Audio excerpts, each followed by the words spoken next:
The world of theater is full of stars. But just like in the night sky, sometimes we don't see them all. Some are in the wings, some are maybe up over us in the catwalk. Hopefully they're not under the stage, but you never know. In this series, we are going to meet those hidden stars of the theater, hear their stories, and be inspired by them. So join me on this journey here in my state-of-the-art production studio in my backyard as we meet the hidden stars of theater.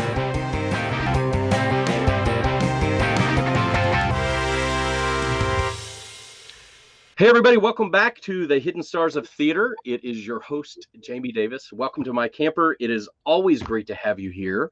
And we're going to meet somebody new today that is going to represent a discipline in theater that we haven't spoken to yet. We haven't jumped into this position. And that is Shae Candelaria. And Shae is originally from Texas. She's going to tell us more about that. My neighbor, wow, to the south here, and not anymore. She's far away now, but we're going to learn all about the world of stage managing and what that looks like, and hear her journey to from where she was in high school all the way through to where she is now. And I won't spoil that for her because it's some pretty exciting stuff she's doing now. But it is great to have her here, and as always, great to have you here in my camper, meeting great people and learning all kinds of information. So today we're going to jump straight to it. And Shae, welcome to my camper here at the Hidden Stars of Theater. You are our star for today. So welcome. It's good to have you. Thank you so much. I'm very excited to be here to share my story and be the star. It's cool. Yeah. And you are a star. And I tell you what, by the time this is over, everybody's going to agree with me because it's just amazing what I've already gotten to get to know you a little bit here and looking forward to learning some more. But as always, you know, we want to get right to it because we've got a lot to cover and I don't have a lot of time. And so we want to jump right in from where do we start, everybody? The very beginning, right? Let's start from the very beginning. I've heard. And it is the place where you began to fall in love with theater. That's kind of where we define as the beginning. What are the things that shaped you into the Shae that is before us today? Yeah. And so I'm just going to turn the stage over to you, ma'am. It is yours to call the cues as our stage manager. And really, you should be the one doing that, shouldn't you? Oh, cool. Yeah. Yeah, you should have called 5, and I would have said, thank you, 5, but that's okay. I'm not gonna do that, but I can do this. Life story, go. Okay, I'll go. Hey, that felt cool. Now it's like official. That's cool. All right, ma'am. All right, cool. Well, it all started when I was in high school, my love of theater and how I got to where I am today. And it all started from a basketball injury, actually. So I played JV basketball. I was a sophomore in high school, and we were running some drills, and I hurt myself.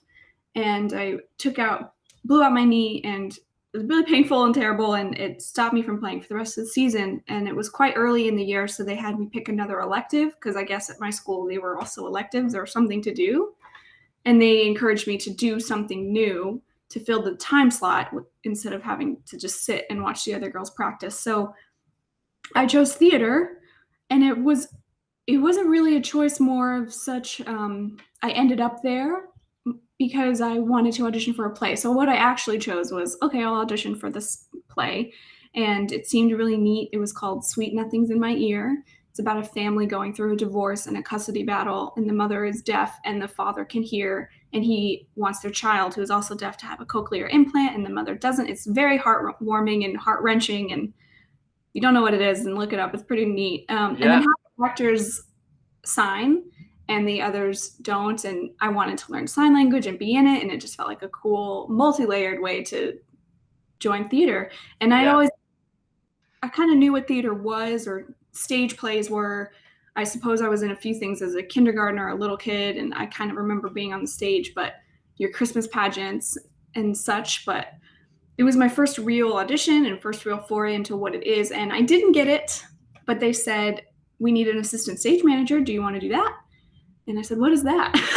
And I said, sure, okay, I'll learn what that is. And why not? Something to do, right? Yeah, it was something to do, something to be a part of. And I really loved being a part of a team. And I think a lot of people can relate to being a part of a team and a community, and whether you find it really early or young. But I happened to find it in high school, so I think a lot of people find it in high school, Yeah. actually. Most people, anyway. So that first semester, sophomore year, I was assistant stage managing a play and learning what that meant. And then the next semester, I really liked it, so I was the big stage manager, if you will. We weren't calling them production stage managers in high school, but I wasn't the assistant on the next show, which was a musical called Into the Woods. And then Love that musical. I loved it too. It's just my heart. I want to do it again as a professional. I would love to do it as a professional. I did. I played the baker in that show once. That was one of my favorite roles. Just love Great that show. So that was the next show, and junior year rolled along, and senior year, and I kept on stage managing, and I asked if I could act a little, and because I felt like I wasn't getting, I just put into stage management roles because I was pretty good at it, I guess. And I just loved what it brought to me. I was trying to find some joy, and that gave me joy. I was able to help control a project and help rein people in, and I was using my organized mind. I just learned that calling people OCD who are organized is actually not cool, because it's a really bad disease, actually. Like, true OCD is really terrible. If you don't watch videos of people there's this girl on TikTok, anyway, blah, blah, blah. I don't like OCD anymore because it's not real OCD, but I'm a little anal retentive and like things just so, and I was finding this outlet to be myself in stage management. So I just kept on rolling. And in the senior year, So let's stop you for a second. Do you think when you were in it, so those traits that you talked about, you obviously liked organization, you liked maybe a little bit of power that you were feeling there, right? yeah. Maybe a little bit of that. Did you recognize at the time that, hey, this is me?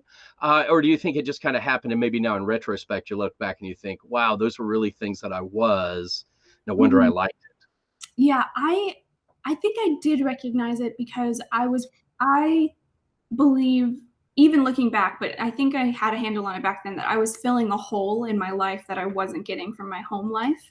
I kind of lived in a chaotic home, and a divorced home, but then back with my dad, who was remarried, and they had a new baby, and she had children, and I kind of was all of a sudden the oldest of 5.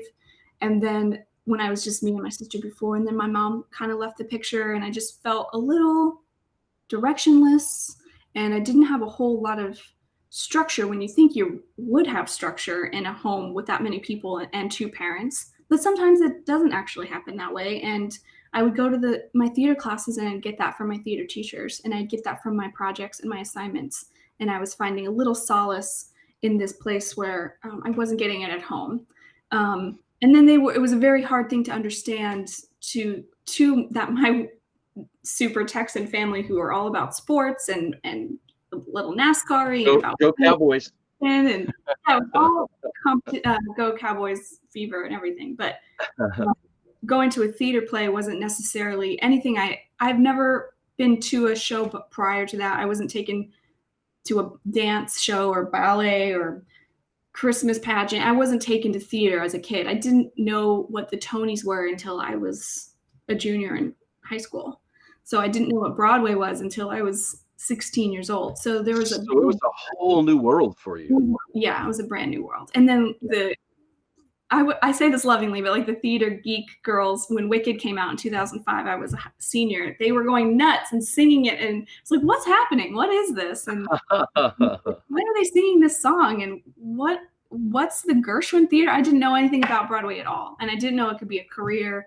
And then my theater teachers opened that door for me, and they helped me step through it and taught me some things I wasn't maybe getting at home, other than, being true to yourself. And I was getting some other values at home, but I got who I am and what I wanted to do from my theater teachers. And they helped me all the way through to the end of my college days, because my high school theater teacher made a call, which got me into college, because I didn't know where to go to college. I didn't know I could do this as a career. And she said, of course you can. Let's hook you up. And she helped me apply. I got scholarships and I got loans. And next thing I know, I landed myself at Abilene Christian University in Abilene, Texas. It was awesome. The program's only 50 students out of the 4 grades. So my class was 15 people. And I had missed the interview dates by the time I realized I wanted to go there. But like I said, my teacher was an alumna of that school, and she made a call, said she's a tech student, she wants to stage manage and design. Is there space for her? And they graciously took me in. I interviewed at the semester break and was officially a major in that program by that spring semester, my freshman year. And That's awesome. Yeah. it was wonderful to have someone guide me through and to just kind of blindly follow them and just be told what to do. There's something really freeing in that. Oh And yeah, absolutely. Especially if you're in a situation in life that you feel like is just kind of chaotic and always changing and moving, to have to be grounded in that. So theater and your theater teacher really, really helped not just give you a thing to do, but almost a purpose yeah, and direction in life. yeah. I would not be here where I am today if it wasn't for my theater teacher, Julie Dempsey and Carrie Fisher. They taught me everything I needed to know to get into college and to make a name for myself in college. And then my college professors taught me everything I needed to know to take it into the real world. They taught me a lot of what I needed to know. They didn't teach me everything. There's something to be said about the real world, which we'll get to. But you wouldn't have gotten to the real world that you did without them, though. That's huge. And one thing, which high school I don't think we heard that. Oh, I went to North Mesquite High School in Mesquite, Texas. Very good. Yeah, we want to give them props for just being awesome. Good job, Carrie and Julie. Great job. Props to you. And one day I was Teacher Appreciation Day, and I was thinking about my life, and I thought, I'm going to write Julie a note. And I just sent her basically everything I just said to you about you changed my life, and I just needed you to know that, and I love you. Because, we're Facebook friends, and it was, all my teachers are my Facebook friends now. And it's pretty funny. Yep. So I just felt like I needed to tell her that, so I did. And I feel good letting her know that. That's great. Good for you. And if you're a listener and you haven't done that yet, there's a teacher. Take the time to do it. Take the time to do it. That's huge. For sure. It took 5 minutes, and I hope I made her day that day anyway. I'm sure that you did. You probably made more than her day, so that's awesome. Yeah. So I'm at college, and I was in college from 2005 to 2009, and while I was there, I learned some skills. I learned all the tech things I need to do. I took intro to lighting, intro to sound, intro to tech itself, directing, acting, but I was still focused on stage management. There's two sides of the coin to my college, because it wasn't really the program wasn't made to filter stage management through. However, because there were so few tech students, I got a lot of one-on-one attention and hands-on training from the tech director and the assistant TD and the people there who are designing the shows, where all the musical theater students are auditioning and acting and have 10 other people to compete is a heavy word, but to compete with for roles and have the same vocal teacher. That's 10 to 1, where I got a one-on-one education, and that's something to be said for a program that's not necessarily a tech school or a tech program or an SM program. Though if you know that you want to be a stage manager or a designer, finding a school with those, the word just left me, those paths specifically might be better. But for me, I just reflect that I had these awesome experiences that maybe not all of my student companions had, because there were so many of them, and I had only one other friend, and he and I just cruised on and got all these awesome lessons, and we got what we needed from our teachers. So I really loved that about my program being so small. And I basically, if I wanted to try sound, I could try sound. I was the A2 on AIDA in college, and I can always say that I did that, and I kind of know in the back of my brain when I do other shows like what that entails. And I was the set designer for the senior spring musical instead of stage managing it. So it was amazing to have the opportunities I had at school. And when I was a junior, I went to Southeastern Theater Conference, SETC. SETC, we talk a lot about SETC. A lot. Almost everybody's made great connections there getting started. Yeah, that's how I got started. Junior year, I got my first summer stock job, and I was so stoked. It was my first professional job outside of school. It was in North Carolina. It was the best. I was making $300 a week, and I thought I was on cloud nine. I was the assistant props designer or maker. And we did 5 shows. It was one of the best summers I ever had. And then I went back, did my senior year, and then SETC for my senior year launched me out of school and into the real world. And I took a little tiny part of the real world and actually went to cruise ships. There you go. I got hired for June, for 6 months, starting in June, right after I graduated in 2009, to be an entertainment technician on Carnival Cruise Lines. And I thought, this is perfect because I don't want to move back home. I have no money and I need to get a job that houses me, feeds me, and it takes me all over the world. So I thought I hit the jackpot again. And at 21, 22, I think I was when I graduated, it was perfect. It was a new skill. They liked what I had learned in college and thought it was enough to bring me on board. It's a really intense thing because there's about 4 or 5 shows on a ship and you train for a whole month. That's why contracts are so long.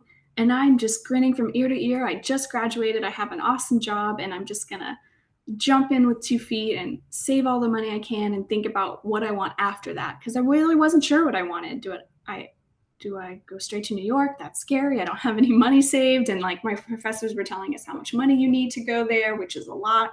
And I just thought, I'm going to give it my all and see what SCTC can provide. And they gave me Carnival Cruise Lines. And I'm really grateful for that. Yeah, that's really good. And that's you made a good point. A lot of times people feel like, or students feel like when they're graduating, I've got to make a decision now what the rest of my life is going to be. And that's really not the case. Especially because if you're still single at that point, then it's the time to do the adventure, right? And things like the cruise lines give a great opportunity to do that and to begin networking and yeah, so that's really cool because we haven't talked yet on any of our episodes about the cruise line industry and the entertainment there. And one of the things, Shae, that I think, I'm glad you brought it up, because even myself, I have a brother who was a singer and dancer on for Carnival for years and years. And I had never thought about the tech aspect, which is really bad because I'm a techie, right? I do tech, but all you ever hear about is performers getting a job. So I'd love to hear a little bit more about kind of what the opportunities are there if you're not a performer, but still have the ability to go in there and do theater.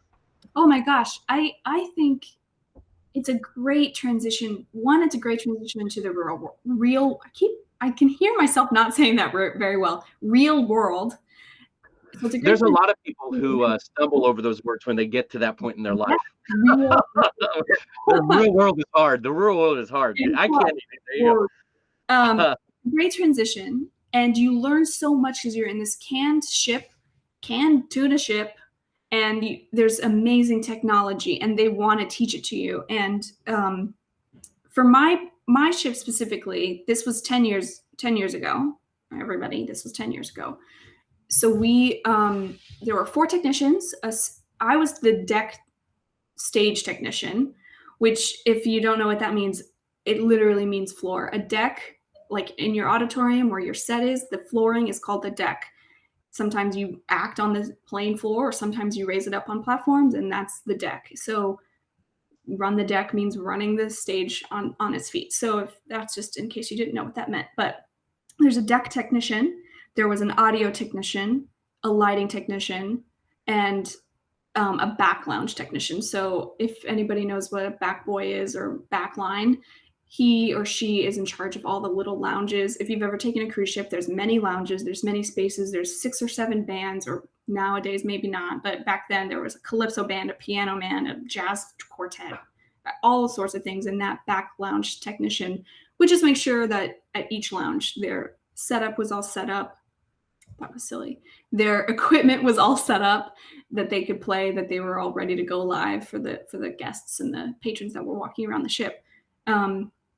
And then one of those people is like the lead, who would send reports weekly or daily. I don't even know because I wasn't the lead technician and didn't have that responsibility. My responsibility was running the shows and keeping the dancers safe. There's about 15 dancers and 2 to 4 singers in a show. And they're big review shows. Nowadays, like Norwegian and Royal Caribbean, they have licensings to do hair and hairspray, Kinky Boots, and big musicals are going to ships now. Oh, wow. I didn't know that. That's great. Yeah. When I was doing it 10 years ago, they weren't licensing musicals that way, and they weren't putting on shows like that. They were just reviews of jazz standards. I did a show that was Big Easy themed, Louisiana songs, little voodoo, and more jazz, a lot of jazz actually. Now that I think about it, sometimes we'll have a show where the guests can be, and you just maintain these shows and you maintain the equipment on the ship. So for me, I would check in with the props. If anything broke, I would help fix it or ask a carpenter, because there's so many other positions on the ship where they would fix it. The lighting technician would, once a week or maybe twice a week, he would have to clean all the instruments or pick a section of the grid, clean that section of instruments. Next week, clean the next. And there's a lot of maintenance on a ship. It's a lot of making sure our equipment stays clean because we're in the middle of the ocean and it's hard to get new stuff.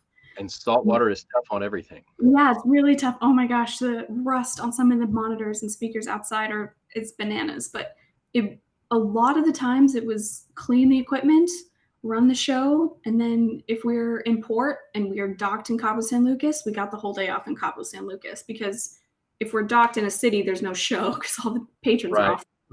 So we got as much time off as the patrons did cruising. And if we're at sea and the crew, we would put on a show for the people. And during the day, we would mostly have our days free if it wasn't a cleaning day. And it's amazing because you can learn so much too. Even I learned the equipment because they would put me to work too, since I didn't have something to really clean. But the whole team would work on the lights, and the lighting technician would kind of take the lead on how to take apart this ETC light or how to redo the gels or to help. And then the audio guy would do the same thing, like we'll all blow out speakers together and clean the dust. So we kind of are as a team.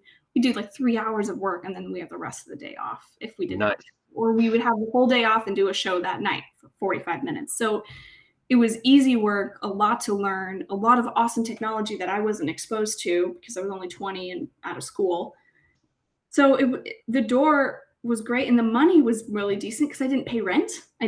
My school loans hadn't kicked in yet, because that takes about 6 months before they kick in. At least back then it did. I don't know. Now it might kick in sooner or later.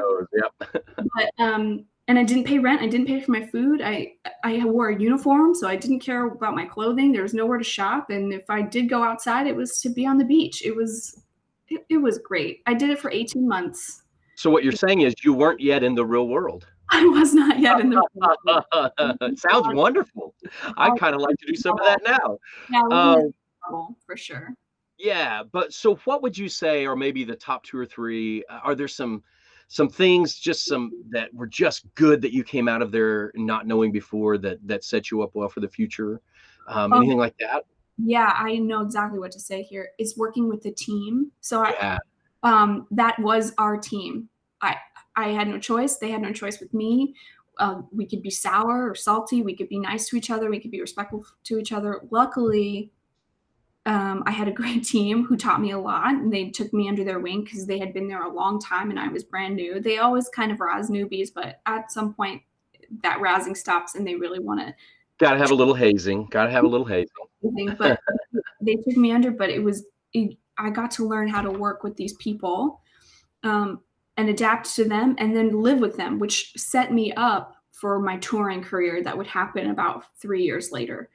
Nice. Because all of a sudden I find myself seeing my cruise ship life reflected in the tour bus life, where I had the same crew and we worked on the same show and we're stuck on the bus together and we have to get along and we have to be able to communicate. And so I got that life experience, even though we were going to Mexico every week. I got that part of the life experience in fistfuls, because those quarters were tiny and they were your roommates and your workmates.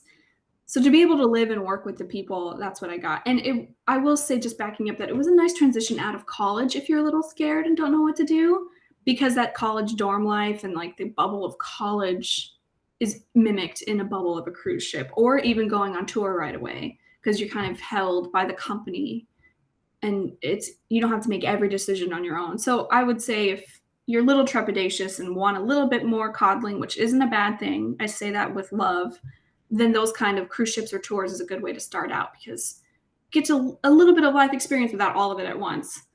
But for me, yeah, that was exactly what. And then finally I thought, okay, I'm done. I want to move to New York. I've saved enough money. And then I got my life experience and like, oh, I need to pay rent. I need to pay my food. I need to pay boom, slaps you in the face.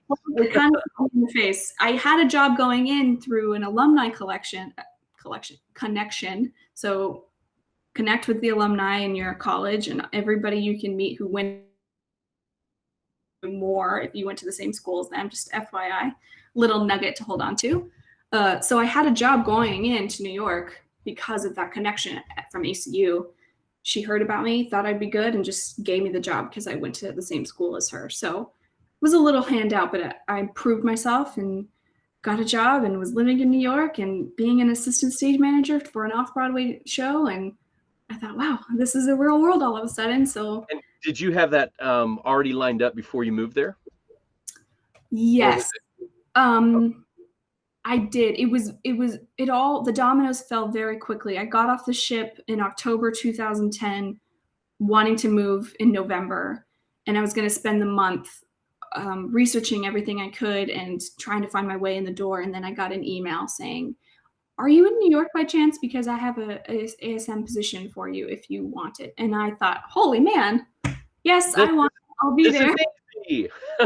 That's great. Yeah, kind of, it was all very, the stars aligned for me there. And I had always planned for a November 1st move there. So I just got lucky that the job came with the move. But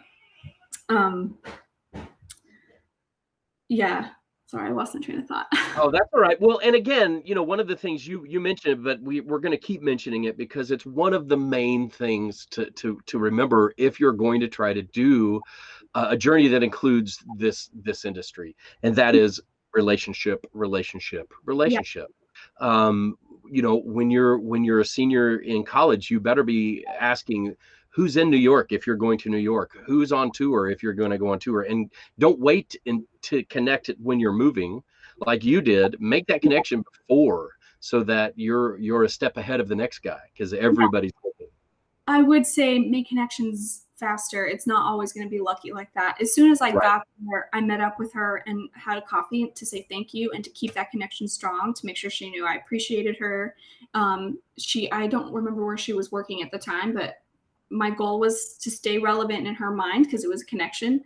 And I was new to New York, so I am new to this new show, and I kind of put all my energy in it and let the networking go by the wayside. So the show got put up. I had a great PSM guide me, knew it was my first time in New York, took me under her wing, and then the show ran for a little while, then it closed, and then I started looking for another job, which was a mistake on my part. But you kind of learn from those mistakes and you take them with you. So after that show, I got what I like to call muggle jobs to pay the bills. I got a job. Harry Potter. Yeah. Got a job at Gotham Comedy Club as a hostess. It's a famous comedy club if you're interested. Absolutely. Yeah, that's great. That must have been fun. Yeah, it was a great job. It helped me pay the bills. It was at night, so I was still using my days to find some jobs, be on Playbill, look to see who was hiring. And then I got another job at Reebok Sports Club New York, which was random, but I got it through a friend, and they needed some preschool teachers, and I said, sure, I'll do that. And then eventually I got promoted at that job, and I had a tiny spell. I call it a dry spell, but I'm grateful for it, where I didn't do theater from about 2011 to 2012, just about a year, where I was just working those muggle jobs full on to pay my bills. Is my cat in the background? Yeah, which is great. You can introduce us. We met Renee Levine's dog, Latte. Latte, yeah. Yeah, we got to meet Latte. So who's your cat? That's Peugeot. Peugeot. Nice. A good French car. Yes, a French car. We adopted her. My husband and I adopted her about a year and a half ago. It'll be 2 years this August. I'm staring at her a little bit. Her food is up there, so I live in California now, and you get ants here apparently. So it's up on the table, so the ants won't get it. But we don't have ants. It's controlled. She just likes it up there, and so do I. But I have this craft table, and her food is up there, and that's her. She's 12 years old. Oh wow. We adopted her. The whole reason why I said Peugeot is we didn't want to change her name because she was so old when we adopted her, and assumed that it was kind of like entrenched in her. She's gone now. She went away. It was good to meet her. Yeah, sweet. If she got wind of what I was doing, she would probably jump up here and be on my papers in my lap. So I don't want to attract her attention because she will. She's a queen at distracting and getting in your business. That's awesome. Yeah, she's cute. I love her. So anyway, I was working at Reebok Sports Club, and I got a job as the birthday party coordinator. And I found myself doing this job that needed all of my skills as a stage manager, and it brought me a lot of joy. I was in charge of the schedule. I had payroll. I had employees under me. I was scheduling parties and events at the club. And I thought, this is awesome. This is a great day job. It's paying my bills. I'll get back into the theater swing when it's time, or whatever that meant. But Yeah. I just kind of relished being an adult in New York City. I was a young adult living the dream, essentially, even if it wasn't the whole dream. It was independence, it was self-reliance. That's the same thing. But I just felt like I was blossoming because I lived in a really tiny neighborhood, and I went to a small West Texas town, and then I was isolated on the ship, and I just finally got to be in this big city and be a big girl. And Yeah, I would say there's a little difference in those things. So yeah, that's, I understand it. Yeah, that's great.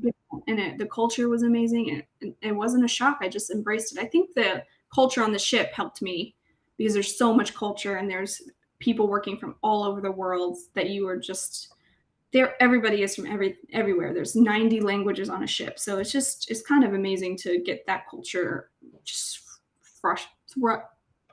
Jeez Louise, I can't speak. Yeah, well, it's kind of more of I would say the cruise ship was probably closer to a microcosm of New York City than what you were used to in Mesquite, for sure. Yeah, absolutely. It was like a little dose of it, a huge dose of it, and then I got it again when I moved to New York, and I was kind of living it. And then I got a call one day, and it was my friend was the lead in How the Grinch Stole Christmas. So I'm gonna push pause here and go back just to catch up on something. So you had the gig right after the cruise ship when you moved to New York, right? And then you kind of went through a dry spell there. Talk to me about any lesson learned about how to avoid those dry spells. What was the secret, or is there a secret sauce or something that you didn't know then that now you know and it helps? Yes, for sure. I was under the misconception that crew positions or stage manager positions would be easy to get because there's not as much competition, and they were well advertised on Playbill and BackstageJobs.com and things like that. I was wrong. They maybe be advertised, but it wasn't necessarily easy, and they weren't falling in my lap like I thought, or like what I kind of thought school would be like, where they always needed someone and you could just call. I was just not really prepared with how to apply for the jobs and to keep my name relevant. And when I was telling myself when the show was going on, I'll look while the show once the show is in production and we're working at night, I'll spend my days looking for new jobs. But I should have been spending my days meeting the people who were in the theaters next to me. The show was at Theater Row, and if it is on 49th Street and 9th, and there's 5 theaters in this one building. It's called Theater Row. And there were shows in that building alongside mine that had I had a little bit more wits about me, I could have met the other stage managers in the building and the other crew members in the building and gotten coffee with them, or done a little bit more footwork in the streets to meet other people, and maybe join that stage management Facebook group a few years earlier, and been a little bit more active on who are the players, because the business is great and I love it, but it's a lot of hand to hand between people like me and you. If I need a job and I know that you're available, I'm going to call you before I post the job online. And I didn't know that. So I would go to the interviews, or I'd apply and send my resume along via the Playbill ads, but I really wasn't hearing back. And I thought, well, okay, I'll just keep trying, and it'll come when it comes, and I'll just keep looking on the internet. And it's not all about looking on the internet. It's about getting out there and finding out who's working or who's putting on the shows, or which friends are doing a cabaret that you might be able to sneak in and help with just on the side, even if you aren't getting paid, or just exposing yourself to the other people who know where the jobs are coming from. Right. Yeah. I think Tim Schmidt and Renee both referred to it as the hustle, right? I've heard that a lot. You got to do the hustle. You got to constantly. And you have to know the players of who is hiring, which I didn't know. So company managers, general managers, they all work for a production company, and that company has their general managers to hire out their stage managers and find people to work their shows, and they hire the company managers as well. So I didn't quite know who was hiring at the time. This was all in 2010, 2011. And So that dry spell was 2011 to 2012 because the show ran from about October to February. And I had a good chunk of like, oh, this is awesome. This is life. But I kind of thought too highly of it and wasn't realizing it was going to end. And there's the other thing about the business is there's not a whole lot of consistency when you work smaller jobs and bounce from job to job. You can book Wicked, and that's great, or The Lion King, and be in that show full time all the time, but it's harder. It's a lot more. Most people are bouncing from gig to gig, so you have to remember that this gig is going to end and not wait to find out what you're going to work on after that one, because Always looking, always talking. always be looking, because at some point you're going to be unemployed and realize that you haven't done any legwork to get your next job. And so is there a resource to you got to know who's hiring you, and you didn't know? Is there a resource? Is it just through relationship to the best way to meet those people, or is there a place you can go and see who's the company or general manager for upcoming shows? I believe. Sorry, That's okay. I kind of sprung that on you. That was a thought that just hit me here that I hadn't thought about. And it's something I can follow up on too and post in the description below. But I just wondered. I was trying to see if there was an actual answer, but I think the answer is no, in the sense that you kind of have to go. Well, I take that back. There's this thing that I learned now about 3 years ago called the Theatrical Index, but you have to subscribe to it, and it shows, and it's also not even a hiring site. It's basically an industry newsletter and website where you can go and be like, oh, Diana, the musical is coming to Broadway, and Michael Jackson is coming to Broadway. And you can go to that site and see who's producing it. So it's kind of like doing your homework. You can go and see who's producing Michael Jackson, and then go to their production company website and then see if they have any interns or PA positions available, internships or PA positions available, and then send your resume out that way. But you kind of just have to piecemeal the information on the internet if you don't have the friends or you don't know the people, which is fine. Right. You don't know the people. But then that same theatrical website index that I use now, which I know now that I know that it exists, I can see, oh, my friend Jamie is this PSM for this show. Does he have a PA yet? Does he have an assistant yet? I'll email him. And so you can find out who the PSMs are or the general managers are of the shows, and you can cold network email to them. Yeah. So, wow, my mouth. That's okay. And I was going to say, probably, I mean, that's you nailed it. One of the first things that I would do, and I'm sure you do, is look for the people you know, right? Yeah. I mean, that's the first thing you're going to do is look through there. Is there anybody I know in any position? And then, that's part of the hustle. You reach out to them. Hey, do you know if anybody's looking? Can you put in a good word for me? Can you do an introduction? Yeah. And there is a Facebook group for stage managers in New York. I'm also part of the one in LA. There's not one in San Diego. Maybe I'll start one, or maybe there is and I haven't found it yet. But be part of those Facebook groups, but be vocal on them and make yourself relevant. Or, oh, I saw that you're in that group. And it's really tough if you like this job, you're a crew person because you're not the outgoing type or you're introverted. It can be very hard to network with people that you don't know. And you and I didn't know each other, and you emailed me. Absolutely. And I said, okay. And you kind of have to just go for it. And I got some excellent advice from a stage manager who's a little bit older, much older than me. I think he's in his 50s or so. And I met him through a show. I was the child wrangler on the show, but he was the PSM. And I wanted to make myself relevant because I've been learning now. I need to meet the people in the game. And I said, David, his name is David Lober. He's the PSM of Matilda. He right now is he was on Christmas Carol. He's done so much, it's blanking on me, but I was on Matilda the musical as the wrangler on the tour, and I met him, and he said, email me. I don't care. You're not bugging me. You're not nagging me. I am just forgetful. So don't worry about how many times it takes you to email me if you need something. So he kind of gave me the green light to remind him about me when I knew he was moving on, or when he may need a sub on Matilda. I emailed him to be a part of his team when he did Christmas Carol, but he had already had them all lined up. And I think oh gosh, I'm so mad at myself. There's the show on the tip of my tongue. It was just on Broadway. He just did it. And he kind of just gave me the confidence I needed to be not feel guilty about emailing these PSMs to see if they need someone to help. And those emails turn themselves into jobs, and those connections you meet. So I'm gonna, yeah, I kind of almost jumped like 5 years to tell you Jane, who got me on Broadway, but Well, um, and I'm gonna pause here because we're getting more into Broadway and the positions there and stuff. yeah, And one of the things that is unique about you so far, Shae, is we mentioned you're our first stage manager, and yeah, so there's some acronyms and some positions and things that probably a lot of our viewers don't know.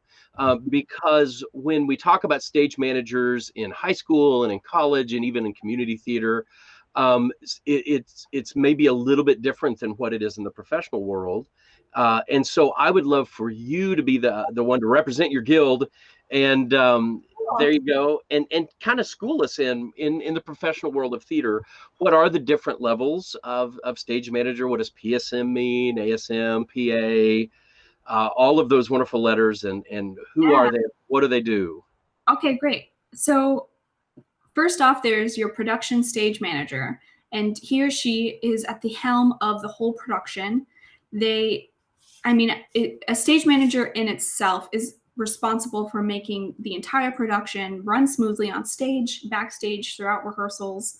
They coordinate all the scheduling among the actors, rehearsal spaces, designers, producers who want to see the show, actors who need press. They do the schedule for everything. So this production stage manager is at the helm of the vortex that is a production, and they are they receive all the information from all the departments and filter it through to who needs to know what.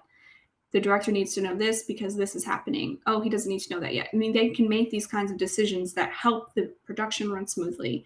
And really, there's three jobs in that, because that's rehearsals, and then during tech, that person runs the ship. So every department runs the show smoothly and can lead the designer's vision from the house to be shown out on the stage, and they control the actors on when to move, and let's pause here to do lighting, and they run the ship that way in a really technical way, even um,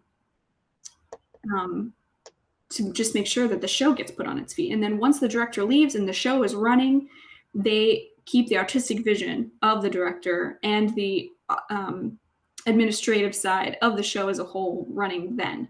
So they make sure the actors are doing what they were told to do weeks ago. They make sure that the wardrobe is doing all their tasks to keep costumes clean. They train understudies.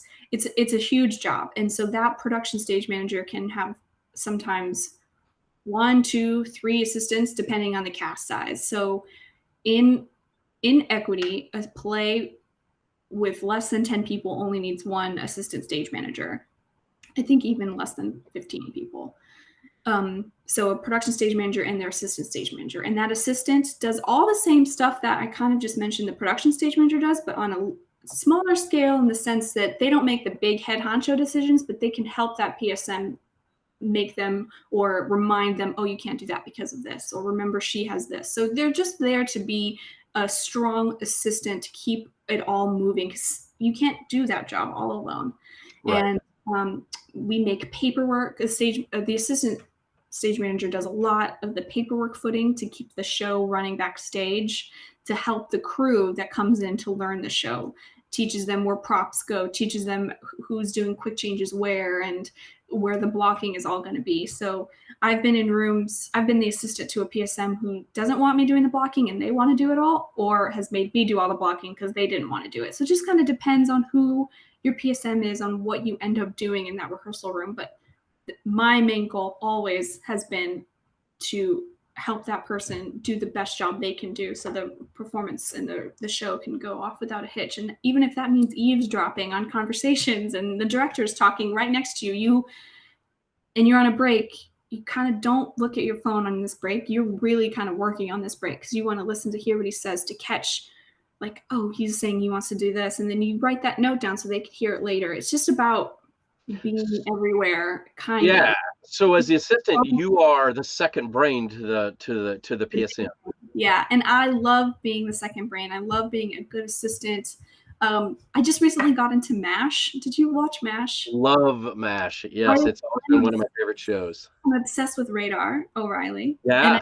feel like all these high school students don't watch MASH. You guys, I know it's 70s and kind of boring or lame, but go on Hulu and just watch a couple of episodes. It's so silly and funny. And One Radar's one of the best shows for writing that it, has ever existed. it's so good. And my husband and I have been watching it just on repeat and through. There's so many seasons, and I'm just realizing how much I love Radar.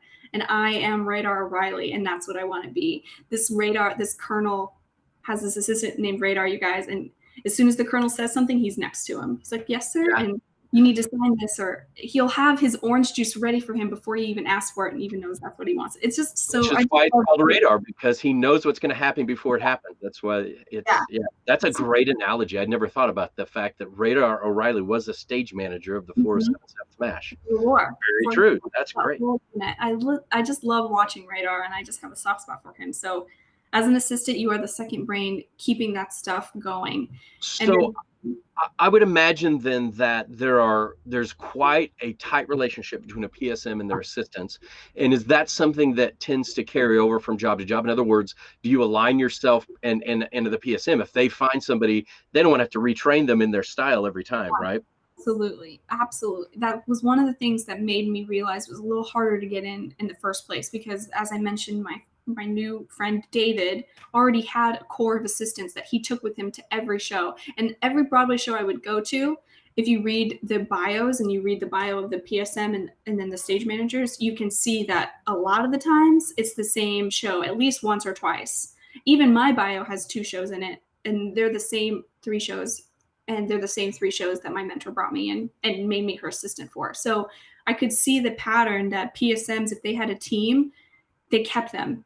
And this kind of links back to, I got my first tour job in 2012 from an actor who recommended me, and they must have trusted him or liked him a lot because they hired me based on his recommendation and my resume, I guess, and my schooling.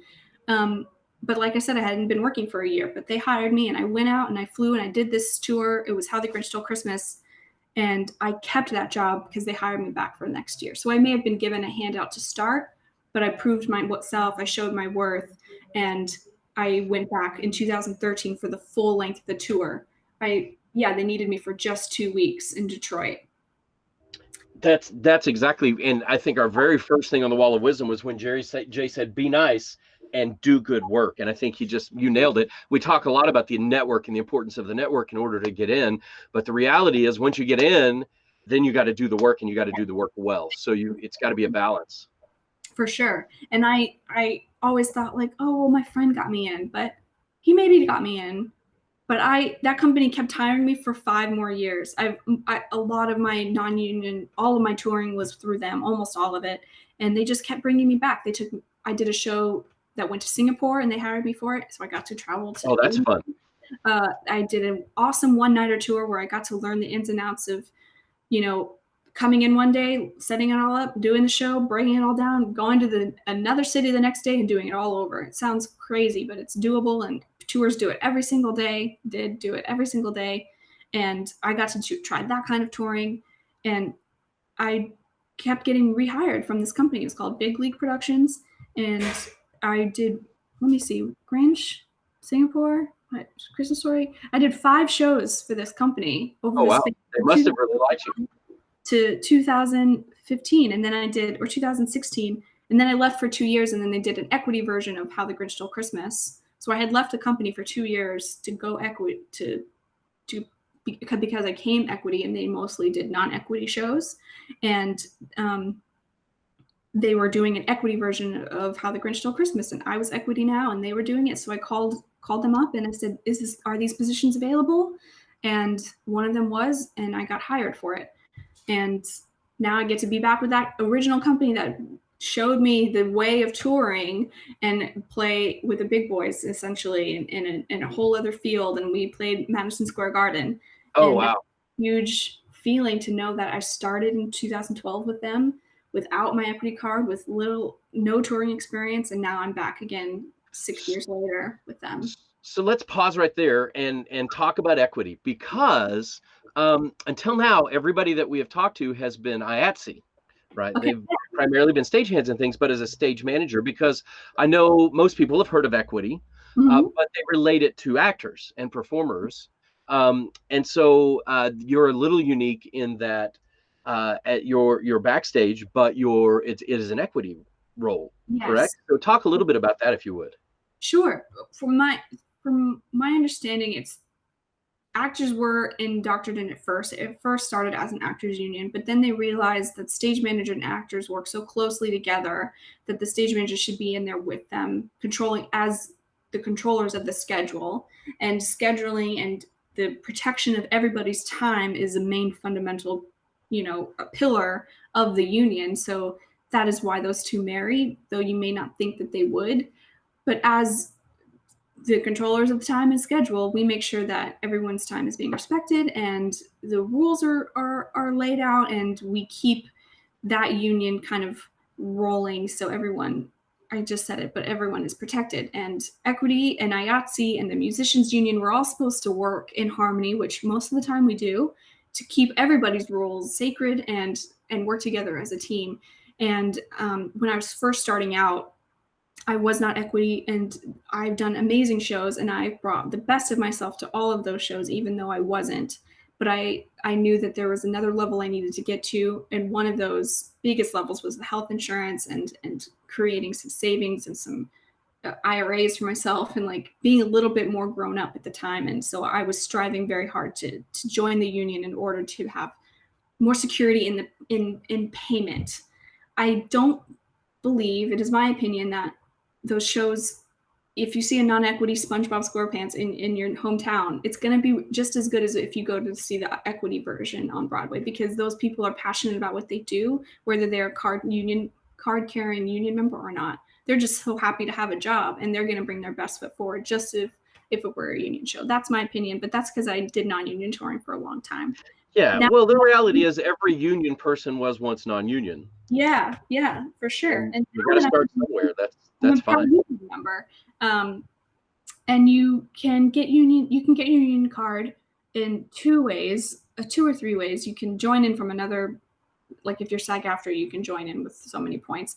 You can be given a contract, which is how it was given to me, just flat out, be hired for a show that's equity, and then you accept your contract and accept your card that way. Or you can work up to it through working and earning EMC points.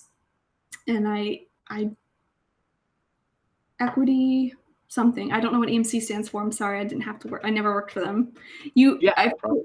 Yeah, I'm so sorry. That's a stain on this interview. So you work at regional theaters and you can gain points. And if you gain 50 points, you're given your card. And there's an initiation fee, and you pay dues each year, each quarter. I pay working dues when I'm in a contract, and all of those dues go to support us and to support the union. So I'm very pro union and I'm pro getting health insurance, and I love what I do. But I didn't know that you had to earn points. I was a little unschooled with how to do that. So um, And it is the Equity Membership Candidate Program, did it. Oh, I thought because I can Google with the best of them.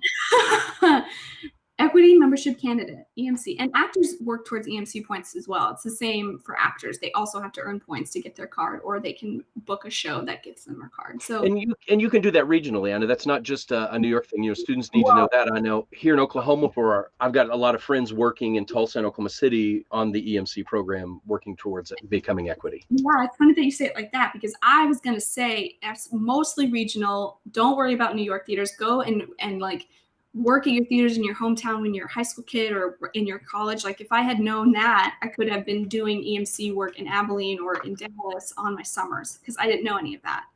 And I really wasn't taught about that in school. And one of your questions, I'm just going to say, was what would I do differently about my college? And I would have sought out more internships and more things to do during my summers that pertain to stage management. When I went to SETC for a job, that was stage management based, but I had 2 summers prior to that that I probably just sat on my butt and did nothing. Yeah. Well, and I mean, especially because, if you don't do it in the summers when you're in college and you wait until you've graduated, you may get into it and discover, wait, I don't like this. Yeah, Too late. That's not good. And I don't even know, I don't think there are many EMC places in New York. Maybe the Signature, but it's not it's not something I even hear New York people doing. I hear New York actors leaving the city to go to regional theaters to get their EMC points. But I met along the way, I decided touring was keeping me away from meeting the people I needed to meet in New York City to get my name out there and to be on Broadway and to get my equity card, because I really wanted to go to Broadway. And I just didn't know any. I didn't know enough people, and the people I did know were already had their assistants already. So I got an introduction in 2016 at a Christmas party for a PSM that I had heard of. I was a PA, which I didn't get to mention, the PA position. It's called production assistant. And you have your PSM, your ASM, and then your PAs. And those production assistants make copies, take notes on the script. They can help the assistant stage manager set up props. They do it all sorts of things. They are invaluable to the team. Treat your PAs nicely when you get out into the real world. So I was a PA on a show in this awesome rehearsal studio in New York City for A Bronx Tale, actually, if you've heard of it. I was the PA. Absolutely. Love that show. I was a PA for their dance choreography workshop, and next door, It's Only a Play was rehearsing, and it starred Nathan Lane. Oh yeah, Rupert Grint, that Ronnie's Harry Potter. Stockard Channing, Megan Mullally, and F. Abraham something, and F. Murray Abraham. And I thought, this is the rehearsal room next door to mine. I saw her almost every day. I exchanged words with Megan Mullally, and in that building, they have the emergency contact on a piece of paper on every room. So ours was our PSM. Her name is Beverly Jenkins. I've been trying to get on her team forever. I still send her an email every once in a while. And then next door was Jane Gray. And I thought, oh, cool. The stage manager's name is Jane Gray. Who is she? And I would see her, and I was just too chicken to say hello or to introduce myself. And then 2 years later, I met her at a Christmas party, and I didn't tell her that I knew that I didn't tell her next door to her once or anything. But I saw her talking to my PSM, and so I knew that she knew Beverly. So I kind of was like, I've worked with Beverly before, and I met her through my boyfriend was working a show that she was on, and he took me to their Christmas party, and I met her, and she told me, I'm really in the market. It's a weird thing to say. I remember for a female assistant, because she wanted to change up her style a little bit and had been working with a lot of males and wanted a female assistant. And that was Christmas time. And in January, she gave me like a tryout to see if we would meld well together. Yeah. And we did a reading for Sam Gold. It's called TheVisitor. And it starred Helen Mirren and Samuel L. Jackson. And I just thought, what room am I in? And I just did and I assisted her. And if she had a question, I did it. Or if she had an order, I went and did it and showed my worth. And next thing you know, she wants me to be her assistant on a full production called A Parallelogram at Second Stage. It was written by Bruce Norris, and it was directed by Michael Greif. And Michael Greif directed Rent. He directed Dear Evan Hansen, War Paint, If Then. I mean, Dear Evan Hansen, you guys, the director of Dear Evan Hansen was now my director. Just a few things. He's an amazing person in the industry, and I hadn't have heard of him until then. And I Googled him when I realized. I Googled Bruce Norris, who won the Tony 2 years prior for Clybourne Park.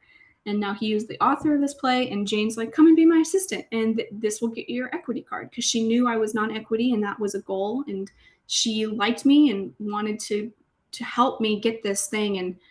And I assisted her on that show, and it was one of the best summers ever. I just kind of, I finally did it. Like, I finally had a person who liked who I was and liked my style and knew we could work well together. And she brought me along to give me my equity card. And from there, if she got a show offer, she'd call me and say, let's do this. And let's do this. And I got a job I got connections at the Public Theater through Jane, and I ended up doing a full production again with Michael Greif and Bruce Norris at the Public that Michael and Bruce asked me to come along to do with them because Jane was unavailable. So I showed my worth to those two men.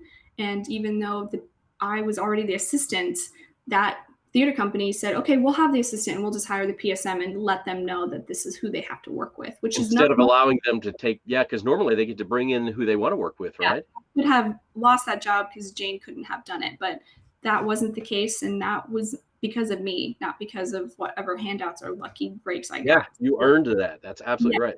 You're a star. Oh, thanks. I just think it's important for all of us to remind ourselves when we get lucky, that's great. But remember what you did to get yourself there. So no one can take that away from you. Absolutely. Good point. That's absolutely right. Yeah. And then that all culminated to, Jane said, I need you on this Broadway show called St. Joan. Are you interested in being the full-time PA, which is unheard of? Most PAs are cut once the show is out of rehearsals because you just don't need that extra assistant hanging around, because the PSM and the ASM can normally run a show, a play just by themselves. And on musicals, I didn't mention this, there's normally 2 or 3 assistants. Oh, wow. It just depends on how big the cast is. But most plays are just the PSM and the assistant stage manager. And then most musicals are the PSM and 2 stage managers. And they all kind of train, all do each other's roles. But she convinced the production company that was doing St. Joan that she wanted a full-time production assistant, which would be me, who would also learn the deck track and learn the call of the show to replace her and her assistant as needed. So I was on contract like 2 days a week.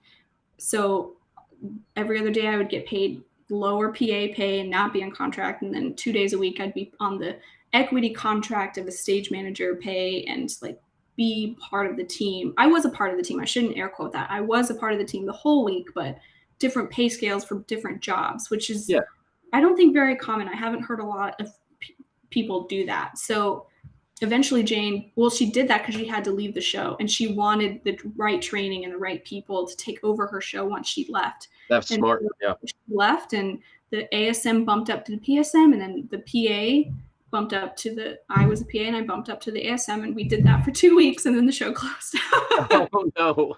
Well, it was a good idea anyway. It was a good idea anyway. It was awesome. We were waiting for the Tonys that year to see if we would extend, but that's okay. And then that fall, she brought me on as the production assistant for American Son, which starred Kerry Washington and Stephen Pascal and Jeremy. It was Jeremy Jordan's play debut, so they were like, the press was kind of pumping that up because he had never been in a play before. And it was an amazing show, and I was the production assistant and also the script coordinator. So I worked with the author to make sure any script changes in the room that happened got into his final draft, and we kept scripts updated, and I ended up running lines with Carrie before rehearsals or before shows, and it was just it was a small slice of that pie, and it was really exciting to be a part of it, even though I wasn't the stage manager. So at this point, I'm still kind of waiting for my stage manager from the beginning to end role, but no one can deny that I hadn't been on Broadway and done that awesome job in some way. So So do you think, anytime you're offered, because there may have been some who said, well, I've been an ASM enough now, I don't want to be a PA anymore. But before you just kind of poo-poo that away, how much wisdom is there in considering the other advantages that can come along with, maybe I'm just, going to be the PA, but man, I'll gain all of this out of it. Yeah, don't poo-poo anything at any age. I mean, Jane, my mentor, is in her 60s, so I doubt she is so far beyond, she would never be a PA, but I don't think she'd poo-poo being an assistant because maybe she'd just be over being the head honcho on stuff. But at my age, even in my 30s, if I'm getting a PA job and I can afford to, and I say that because if I have health insurance weeks to fall back on, or I have a nest egg to fall back on, because the pay scale is different. But if I can afford to be a PA on a cool show or an awesome team, do you think I'm going to turn down being a PA for Hamilton? No way, yeah. No way. And you know what? I've worked for the Hamilton team. I've worked for Alex Lacamoire. I've worked for Andy Blankenbuehler. Well, and I mean, just the fact that who can say they read lines with Kerry Washington, right? Not a lot of people. Probably not a lot of people. I mean, how many of those actresses that got the leads when you were in high school and you didn't? Yeah. Huh? They'll never have that opportunity. Yeah. Look at you go. See? No, don't poo-poo that stuff because you don't know where it can lead. And if the person in front of you gets sick or or has something that they can't finish the show, they're going to call on the PA. If you show them your worth and you were a good PA, they're going to call on you first because you know the show right here. I have a friend who did Grinch with me at Madison Square Garden, and I mentioned there's stages of stage managers. So there's the PSM. She was the first assistant. I was the second assistant, and which is all pay scale. But I felt like we're all. It doesn't matter. We're all on the same team, and she just called a show and I didn't. But that was a choice. The team, I didn't want to. And is it a good thing to? Yeah, absolutely. It was cultural. I didn't need to learn the call, but she did, so she got paid more money. Right. But I just want to finish this thought that she would love me, but on the show I am now, I brought her in as the PA, and she graciously took that job because now she'll be called on first if ever we need a substitute on that show. Right. And she's also in her 30s. It doesn't. Yeah. It's just a way to get in the door and to stay in the door and to make yourself relevant which is so important. And do you think, is it okay if, let's say I'm starting off and I get a job as a PA and I'm doing a good job and they like me, and I've been there for a bit, if I really want to be an ASM or a PSM eventually, is it okay to, when I can, let them know that, and to pick their brain and to try to learn and to be inquisitive and not going so far as to being a nuisance, but to at least do what you can to gain the knowledge while you're there? Sure. I mean, also, if you are a PA on a stage manager team, we all assume that your goal is to be an ASM or PSM in the long run. If you're brand new to it and you're learning everything, then maybe not. And then, yes, you can keep picking, but it's pretty much a given that this is where you want to go if you're choosing to be a PA. Okay. It's not so it's a natural progression. It is a natural progression. Yeah, for sure.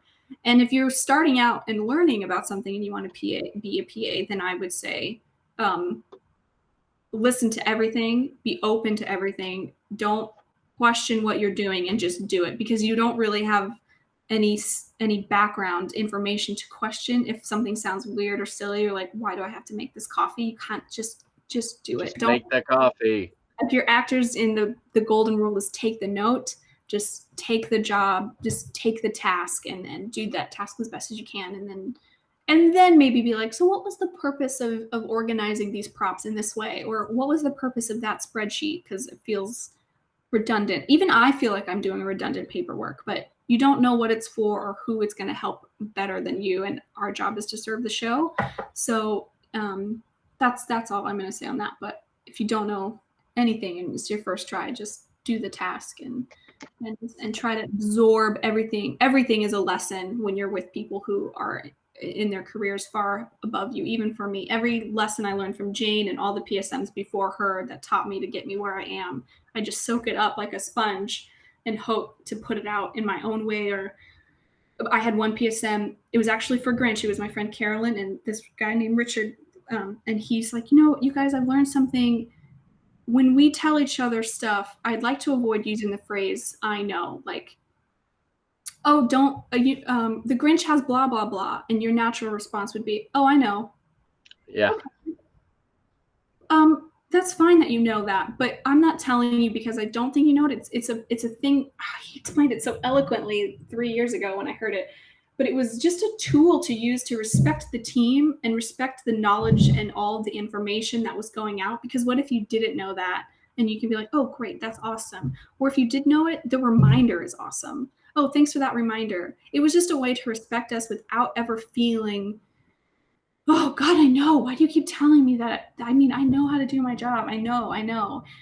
It's just about making sure the production runs smoothly and keeping our backs like all covered. And that nugget, and I love it so much. And me and Carolyn, who's the PA on the show I'm doing right now, we still do it for each other. We don't I know it goes there. It's just such an easy way to respect the team and to keep this peace that you didn't realize was probably not peaceful when you answer stuff like that, or when you think you're just being babied. I don't know. Well, and if you're the PSM, you're the master. I think as I listened to you describe, I caught something that I hadn't thought about. A stage manager, PSM, is really the master of consistency. I never thought about that, but they're there to protect the vision of the director, the writer. If the actors start to go astray, it's their job to kind of rein them back in. And so they are truly the masters of consistency, so that every night the magic happens. Yeah.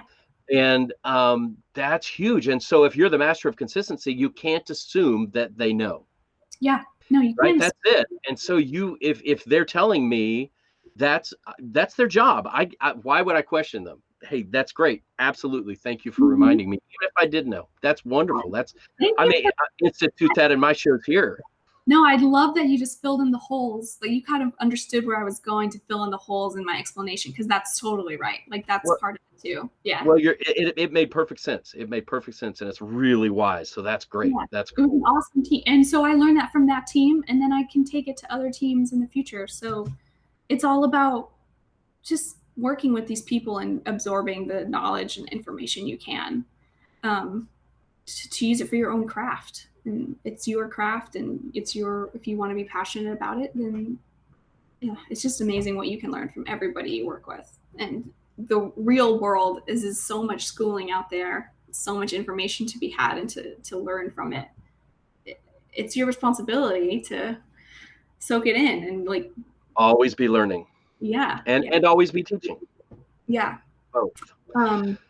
So we are running short on time, and I want a couple things here for sure I want to cover. One is the exciting thing that, we know we're in quarantine now and things kind of got slowed down, but just before it did, you had the coolest thing, and we're going to just believe that it's all going to happen, and more sooner than later. So tell us about the exciting stuff you got going on right now. Okay, yeah, that actually, I probably didn't even get to the end, but basically in 2019, I'm going to go a tiny circle around it. No, that's good. Do it. My husband got a job at La Jolla Playhouse as the sound supervisor in San Diego. In San Diego, California. Yeah. And we had just gotten engaged a few months prior to that, and I thought, I've got an American Jane, I got St. Joan, I've got American Son, I got the Broadway shows I wanted, I got my equity card. I may not have gotten how I wanted it, but I got there. Let's move to California. Let's do something new and try something fresh. So we moved to California, and then we flew back for our wedding in September. And then by October, my mentor, Jane, said, "Are you willing to come back? Because I really, really want you to be my assistant on this new Broadway show called The Minutes." It's by Tracy Letts and Anna D. Shapiro. Tracy wrote August Osage County, yep, among many other things, and he is now slowly becoming a movie star too. Ford vs. Ferrari, Lady Bird, and anyway, he is just awesome. And I thought, yeah, I'll come back. It's okay, right? My husband is incredibly supportive, and he knew the position I was in and when I left, and he knew what I wanted in a goal for my life, and this was one of the goals I hadn't quite ticked off yet in the way I wanted to tick it off, which was being the stage manager from the start to the finish of the contract, and having it be my baby, and all my paperwork, and being the support system for this amazing show. And I got hired in October, and this is kind of an example of how long things take. The show didn't start rehearsals until January, and I found a place to live in New York, and I moved back to New York to be a part of The Minutes. It rehearsed in Chicago, but then we went to New York City. But The Minutes was my official Broadway debut. I asked my friend Carolyn, and I gave her name up to Jane, the PSM, to be our PA, because I love working with her, and she wanted an all-female team, she's an amazing woman, and she kind of reads the energy of what the room needs. And yes, the play itself has 9 males and 2 females. And so she just wanted to balance out the room with more females, even in the management team. So she loved Carolyn, loved her resume, and hired her based on my recommendation. We work great together, and there's no ego there, in the sense of, like, even if Carolyn's the PA and I miss something, she could tell me, but that's another topic. And you just have to be the role you're given. And that's what Carolyn did. And that's what I was doing prior to getting this job. And I moved back to New York to be on Broadway and do the play. We had our first preview February 25th, and we did about 25 shows before the show got closed down on March 12th. March 15th was going to be our opening night. So we were just 3 days out from opening. So it's a bummer to have then decided, well, I'm not going to stay in New York and do nothing during like a virus that's spreading. And I miss my husband and my cat. So I'm going to go back to San Diego. And at that point, it was only going to be a month. So I left things in my apartment that I was renting that I had someone had to go clean out for me. And anyway, at that point, I thought I was going back in just a month and it'll all be cool. And now it's just a few more months and maybe a few more, but the producers tell us that they're going to hold on to the coffers as tightly as possible and keep us all in, and we'll be back when Broadway comes back. And it's definitely a bittersweet moment, but I got there and I did it, and You did. I just loved being in the room, and I just was all of a sudden back organizing the show and organizing the art of the minutes and being an assistant to all the actors and an assistant to this amazing director and Jane who just believed in me so much that even though I moved to California, she's like, no, you're going to come back and do this show. It doesn't matter what you're doing. Theater is everywhere and you can do it anywhere. And Absolutely. So it didn't matter that I moved, and I got the call to come back. And so I did. And being flexible and being patient in this business is super important. So if you can hone those muscles, start now to be flexible and to be patient, because you gotta be. You just gotta be. You can't close the door all the way because that's silly. There's no reason to close the door, even though I moved to California. And when Broadway reopens, I'll go back, and in the meantime, I'll create my own work and create my own happiness and find the next thing I can be good at for our world today. That's great. And you'll be a star on the Hidden Stars of Theater. See, you never knew this was going to come about. It's good stuff. No, I didn't. Well, and we love having you here. Now, listen, your story is incredible, and we've learned so much already. But there's always one thing, and everybody that watches this show knows it's Jamie's thing, and that is this. Why? What about what you're doing fills you with the passion to do it and to do the hustle? Because the hustle can be work. The hustle can wear you down when you don't always have that next thing, and there's worry, and it's and do I take this? Will I miss something else? And so in order to be at the level you are, first of all, I know some things about you from hearing your story. Number one, you're very good at what you do, or you wouldn't be. Jane wouldn't keep calling you. There's plenty of other people in New York. She didn't have to call San Diego and get you to come back. Yeah. And that you're very good at what you do, and that you are passionate about it. You love something that's there that you do. And so I'm interested, as a stage manager, what is it that you're passionate about that gets you going, fuels you up? I believe you started already. I just felt that I was finally good at something. I realized it in high school, and it kept me going through college, and I didn't always feel like I was good at something. But this easy thing, it seems easy, like having a good memory or being organized and having my stuff together in order to support other people, was actually a valuable tool that not a lot of people had, and to be able to harness it and use it as something I can do it for a career. It's like if you live your passion or you work your passion, you're never working a day in your life, right? Well, okay, that's fine. Sometimes it is work, or sometimes it's hard or frustrating, but I was using my skills as just being me to create art and to support people's art. And it was bringing me a lot of joy to support other people and to kind of take care of a team and a show in a way that I kind of always wanted to feel taken care of. And if I wasn't going to be taken care of, I wanted to take care of other things and other people. And even when I was a birthday party coordinator, I was taking care of those kids' birthdays to have a great time. And I'm taking care of friggin' Kerry Washington's mind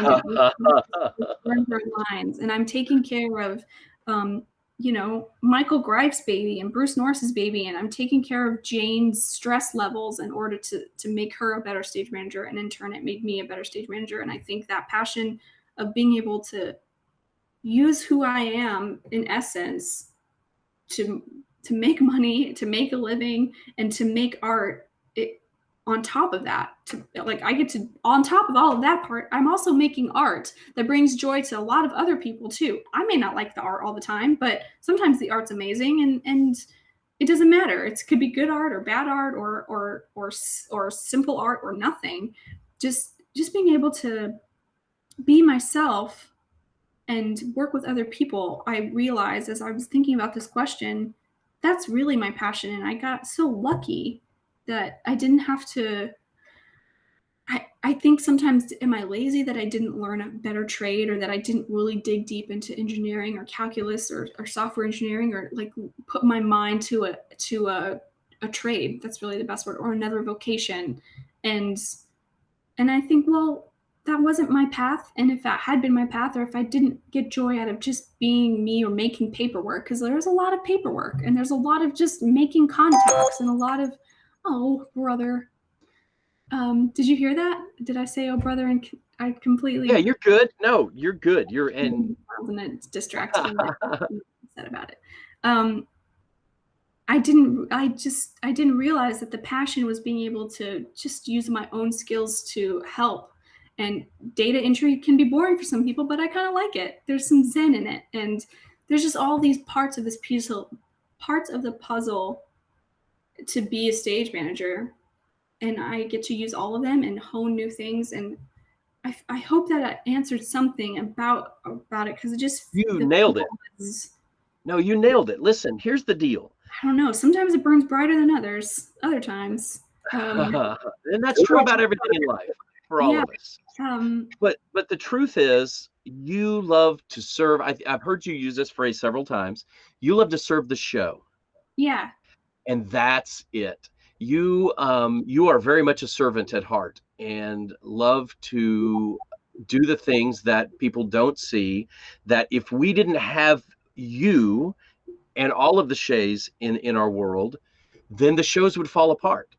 I mean, that's the reality. I, as an actor, will admit there's times I am super flighty. And if I didn't have my stage managers, or even when I'm directing, to keep me honest and to be my second brain, then these shows would never happen. And so I love that you loved that, because we love you for it, and we couldn't do what we do without you. Thanks. That's reality. And that's the beauty of this whole theater thing. And that's why I love this show, because we're showing people some of those parts that they never see. And there's a lot of people who want to be involved in theater, but they think, well, I don't dance, I don't sing, I don't act. So what? You do something, and I guarantee you, whatever you love doing, there's a place in theater for you. Whatever it is, find it. Find your spot on the stage, whether it's in the lights or behind the lights or running the lights, and do it. Help make it happen. I agree. And every part is needed. You can't do A without B, and that person can't do this without you. And I agree. Everyone is desperately needed to do our jobs in a great way, to be successful. Yeah. Yep. I think I've said this before on here. It's like a great painting. You take out one color, and the whole painting is not as good. One brush stroke, and it changes it all. Yeah. And so it takes us all. Absolutely. Well, Shae, thank you. You are incredible. Thank you for coming here and hanging out with us and letting us get to know you, and through your story, be better at just being people, and our knowledge level of just this whole thing we call theater is expanded, and our mind is blown. It is.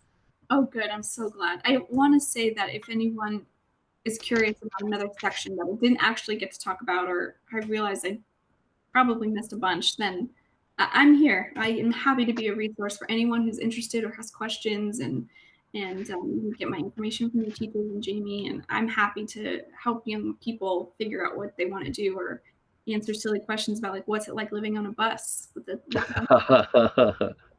or on a boat. You could do a Dr. Seuss book. Yeah. On a bus. Yeah, for sure. And like, regional theaters, your community theaters, I promise you it's no different than Broadway. The only difference is money.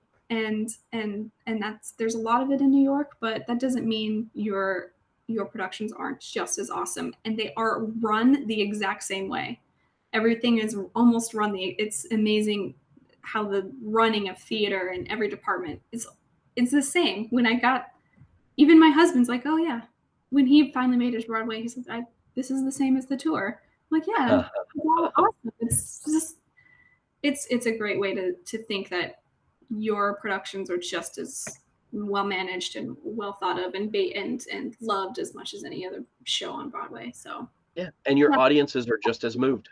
Yeah, exactly. Well, we've got one thing left, and that is the Wall of Wisdom. Oh, okay. So it is your turn to drop a knowledge bomb on us that's going to go on the wall right here with everyone else's quote. Okay. And so I kind of like to say, think back, if you could think back to young Shae getting started, if you could give a kind of one snippet, one tweet of advice, what would it be? I know what it'll be because I've said it already a few times, and it's show your worth. You show them what you're made of, then you'll be around, and you make yourself indispensable to that team and to that company and to that show, and they'll hold on to you really tightly. They will not want you to go, and they're going to want you to show your worth and keep bringing all that goodness to every production. So show your worth. All right. I'm going to put that down, and it will be up here. Okay. Until my trailer falls apart. That's awesome. Hopefully that won't be soon, but the staying up there for a long time part is awesome. All right, very good. Well, it's dry here. We're running out of space up on our Gateway Mortgage Company. Yeah. I'm going to fit you right in here by your friends Renee. Awesome. Yes, my friend Renee. And Savannah Bell? Savannah is awesome. You should get to know Savannah. She's good. Mike. I know of him. Of Mike. I know of Mike through Renee. He's like a legend. Yeah. We love Mike. We love them all. And we love you. And we thank you. You're part of our family now. And it has been so good. So just once again, thank you. And we have a tradition here. And that is because we know that you don't get to go out and take a curtain call in the shows, but you deserve it. So I am representative of all of the fans of theater everywhere in the world. And so when I clap, hear all of their thunderous applause. And this is for you. This is well deserved. So yay. And honestly, that you deserve much more than that. But thank you for being a star and being our star and being here. It's my pleasure. Thank you guys. Good luck out there. Absolutely. All right, everyone. Well, that is our show for today. Hope you enjoyed it. I know you did. Be sure to subscribe, to like, and you didn't see, you gave a free ad to your show that's going on right now. Did you realize that? Hey. There you go.